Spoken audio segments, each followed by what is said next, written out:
Hi, my name is Captain Jack, and welcome to my TED Talk about James Wright's work, St. Judas.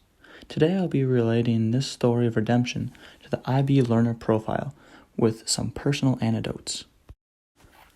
IB learners are inquirers, knowledgeable, and thinkers. Judas seems to forget who he is when he sees a man in need, which seems to contradict the learner profile. However, he knows exactly what he's doing. He knows that he committed the ultimate treason against Christ, so he, in a moment of empathy, helps the man in an attempt to guide him to salvation, even though Judas seems to be promised hell. James Wright continues to use the IB traits of open-mindedness, balancedness, and reflectiveness when he makes Judas the narrator. Judas's expression of despair and hopelessness compels the reader to feel empathy instead of the preconceived judgment towards him.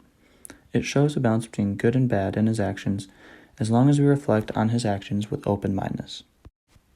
This leads me to my next part, that IB students are caring, communicators, and principled. Everyone who has their moments of weakness, but it's our principles that show us who we are. Judas still has the principles that lead to empathy even after his greatest fall, and he communicates compassion and empathy to this stranger. This helps show how caring is not bounded by our previous actions, but how we move forward in life. If I could change one thing about Judas's life other than the fact he killed Christ, I'd prevent him from killing himself. If I were Judas, I would live my life like I acted towards the victim in the work. Instead of succumbing to the idea that I'm as bad as my worst sin, I would live a life full of empathy.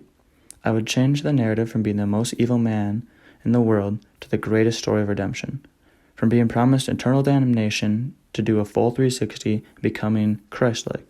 And that would prove the power of God's love, and even more so, that you can't judge someone completely.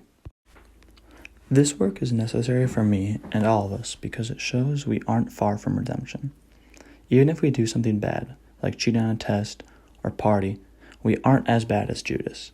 James Wright shows that even Christ's betrayer could be redeemed, so why can't we for something a lot smaller? No matter how far we are led astray, there is always a path back. As long as we use compassion and demonstrate true empathy towards people, we can be redeemed.